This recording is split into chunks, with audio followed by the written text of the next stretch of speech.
Oke, Bang Habib. Ini yang terakhir kabar Sip. buruk dari kelas neraka Lightweight.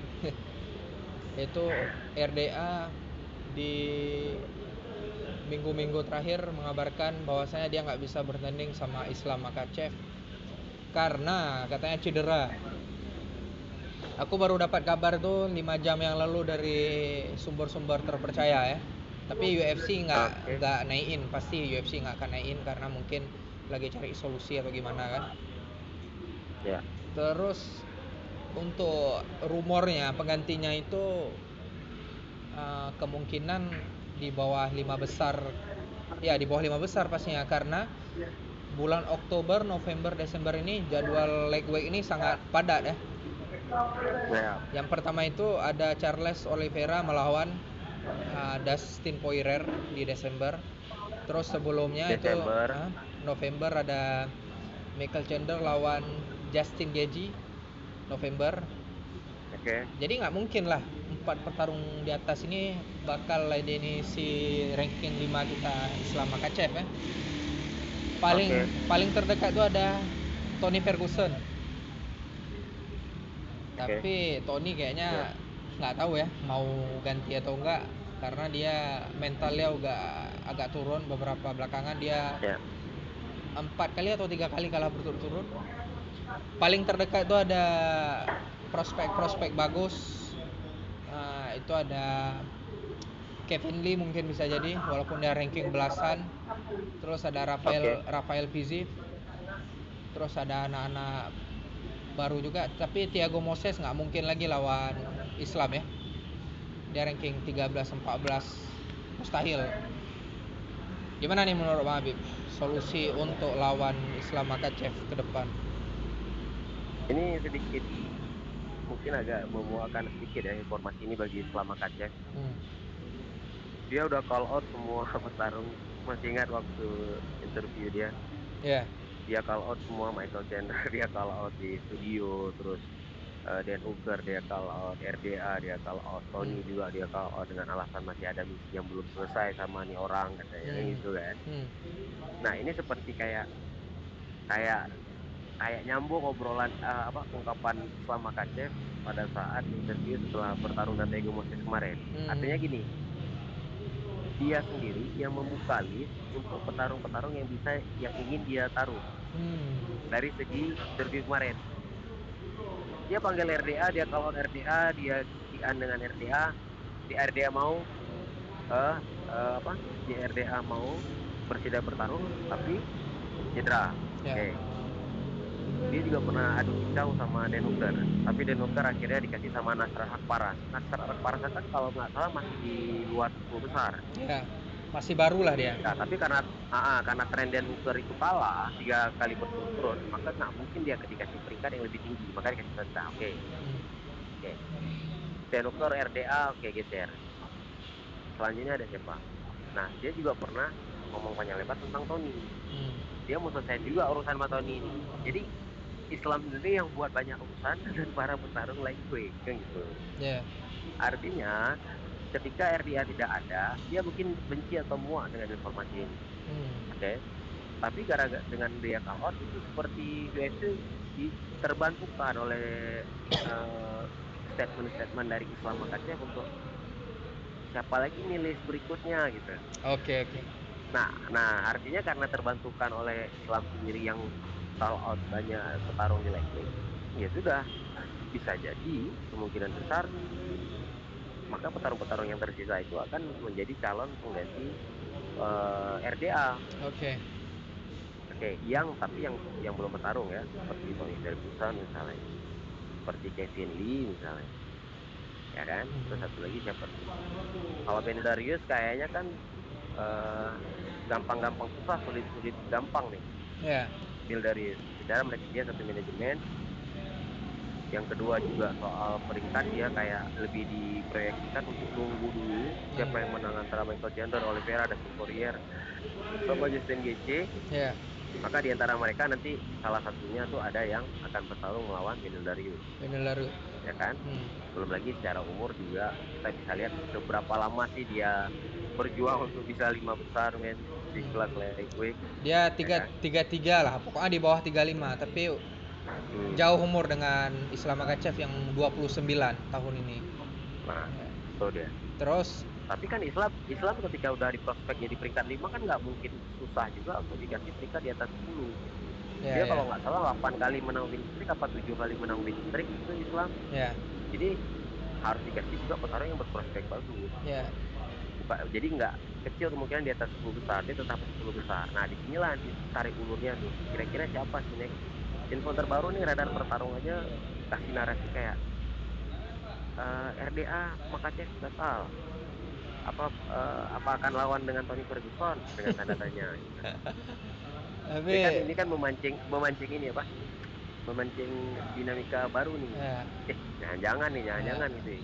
Mungkin channel radar pertarung juga punya pertimbangan kenapa dia kasih narasi dengan judul Tony Ferguson, karena bisa dia mungkin ada pertimbangan gitu. Kenapa, apa kemungkinan lawan Tony Ferguson ada masalah belum selesai. ya. Tony juga Tony juga proyeksi petarung yang masih kita anggap masih bagus di lightweight walaupun sudah kalah berturut-turut. Coba kita lihat semua petarung yang akan melawan si Islam selain Islam RDA itu semua punya track record yang kalah sebelumnya. kalah, ya.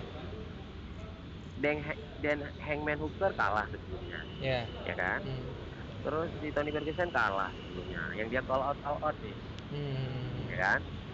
Terus Ma RDA juga kalau nggak salah, nggak tahu menang atau kalah, tapi kalau soal itu kan seperti yang kayak udahlah, kalau baca beli ya kita taruh aja gitu, ya kan?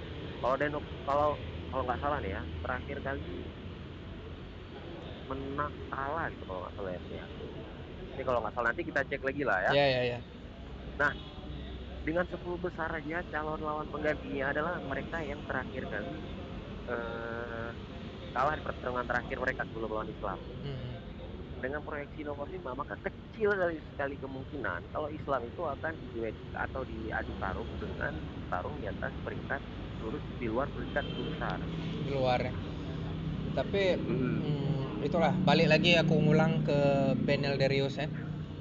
Dia konyol kali kalau untuk ladeni Islam Makhachev. Karena untuk dia masuk ke itu kan dia harus habisi Tony dulu. Gara-gara Tony dia bisa naik ke 5 besar. Tapi tapi nih Bang Habib, di bawah 4 besar itu ada memang petarung-petarung yang Ricardo ada juga di situ kan kalau nggak salah. Ranking 9 atau ranking kurang tahu, nanti kita lihat di table peringkat 4 besar ini yang aku lihat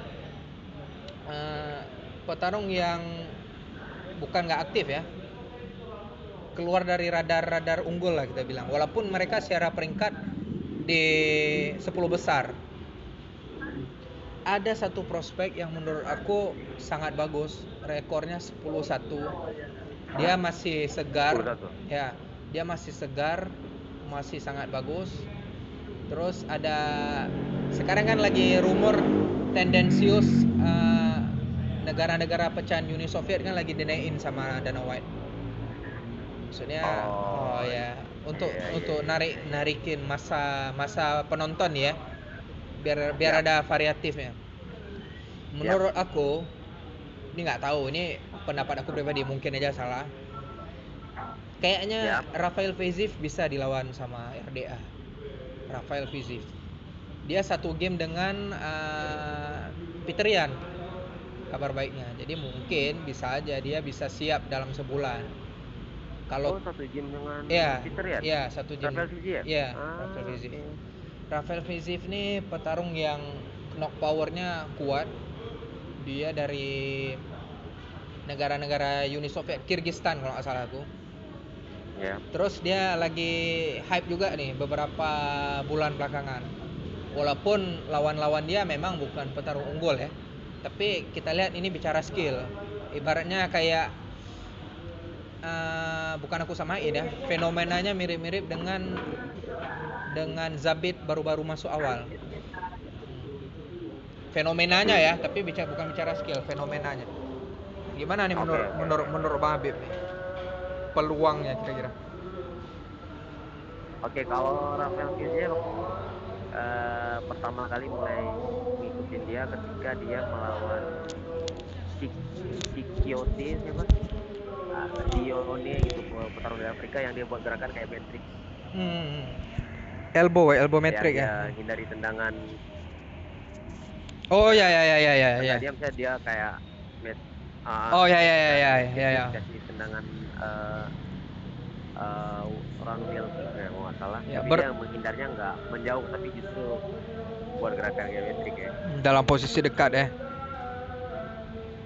Jadi dia Hmm. hanya menghindar untuk head movement aja Oh gitu. ya, Jadi aku pas masih ingat. artinya kan Badannya diginikin kan? ya, Ya iya ya ya. ya. Ya artinya di situ kayak ini nggak petarung tuh kalau bisa yang kayak gitu tuh bukan petarung yang on job training, artinya yang kayak baru aja masuk gym MMA terus latihan nggak lama selang second kontrak terus jadi bertarung. Hmm. Itu kan soal naluri bertarung itu Naluri ya. ya. Ya Hmm. naluri bertarung. Jadi bukan pemain baru dalam dunia pertarungan MMA Ya. ya kan, kalau Di- kita lihat tekniknya Rafael Fiziev. Dia basicnya gak salah aku kickboxing deh. Kickboxing. Si Dan Rafael itu Viz. yang akhirnya itu yang akhirnya yang dia keluarin statement yang persis mirip kayak Dennis Tucker, kalau dia ya dia nggak suka main di bawah, dia nggak suka main di ground, dia nggak suka bergulat-gulat bergumul-gumul, dia nggak suka, dia suka main adu striking Karena dia ya juga kan. pernah buat statement ngejek Khabib nggak salah, nyindir ya. Dibilang Ya gitulah. dia bilang pokoknya pertarungan indah tuh di atas, dia bilang. Nggak salah aku. Aku translate ke Ya, bahasa dia kan bahasa Rusia nggak salah ya. Gitu-gitulah dia ya, bilang. Jadi kesimpulannya gimana ya nih Pak udah. Habib? Kira-kira untuk Ya Islam Makhachev? kesimpulannya dengan Rafael, ya untuk Islam Makhachev, kemungkinan itu tetap ada kayak Rafael Faziev, tapi ingat satu hal, dari sisi komersil atau sisi Pen- hiburannya, menempatkan petarung nomor 5 melawan perangkat di luar non ranking 10 besar hmm.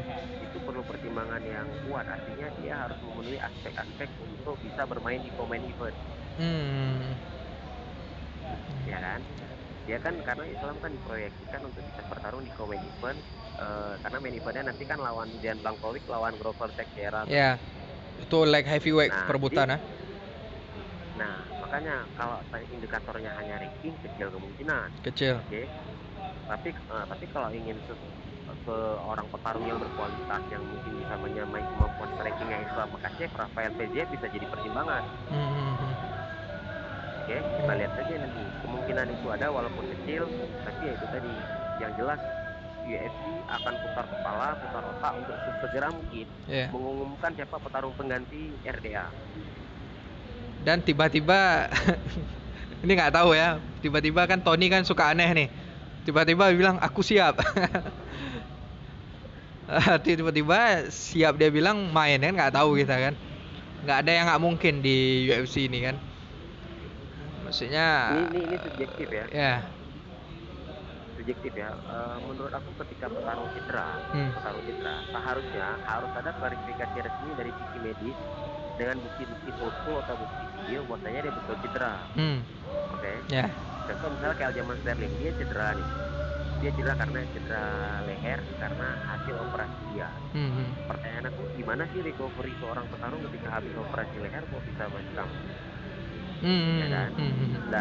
Nah, nggak bisa hanya dengan statement, maka harus dibuktikan dengan medis. Nah, Medis. hari ini tuh kehadiran dari akun MMA Medik itu sangat membantu kita dari sisi pemulihan dan operasi dan cedera segala macam. Ya.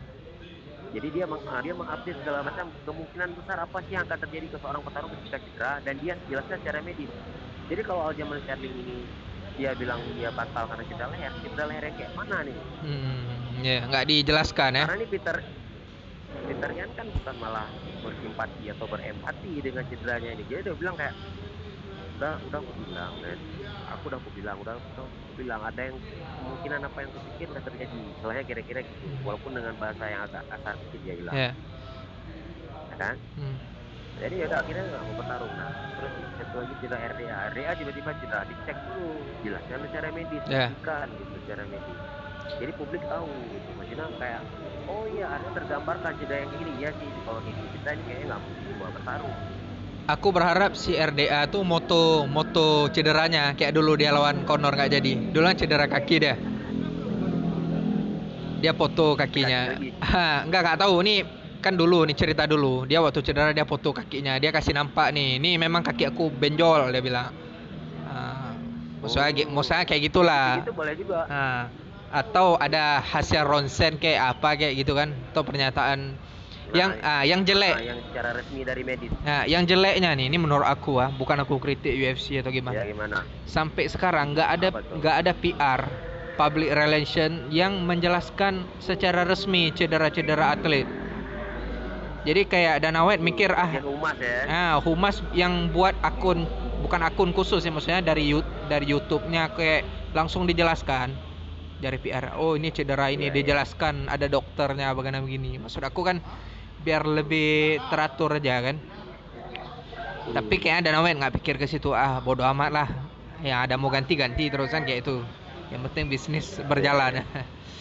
Oke, jadi kita tunggu aja nanti siapa pengganti daripada Islam Makhachev di UFC 267 ya.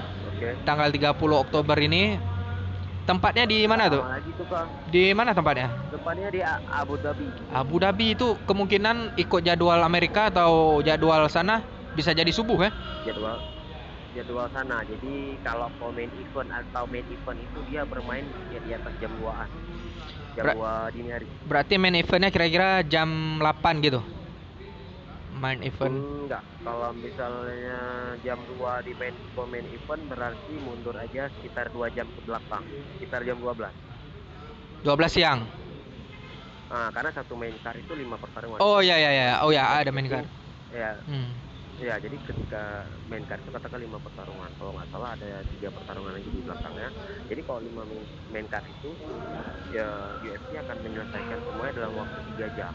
3 jam. Oke. Katakan bisa selesai jam 3, berarti kemungkinan main event mulainya jam 12 malam waktu Abu Dhabi. Waktu Indonesia Barat. 12 malam dini hari. Oke. Oke, Bang Habib, itu aja prediksi kita pembahasan kita. Nanti kita lihat hasil pertarungannya gimana. Terus kita berharap Islam Makhachev nggak ngambek nggak mau tanding gara-gara itu. Ngambek dikit lah. Nggak ngambek dikit karena kan udah siap. Ya karena udah bisa latihan. Udah call out juga kan. Bilangin kita bertarung nih. Kita mau bertarung dua nih ya. Tiba-tiba cedera. Gitu, capek-capek latihan, lawannya ganti lagi. Maksudnya selama latihan kita pasti menggambarkan aku akan berarti untuk melawan fighter ini. Jadi tergambarkan secara visual di kepala kita. Tiba-tiba ya. Bukan dia lawan yang ada cedera. Aduh. Oke, itu aja Habib. Makasih banyak. Saya di sini dari Banda Aceh, Afka di tangan kosong, Habib di sana, MMA antusias, Laus Mawe. Terima kasih. Assalamualaikum warahmatullahi wabarakatuh. Salam tangan kosong. Waalaikumsalam warahmatullahi wabarakatuh.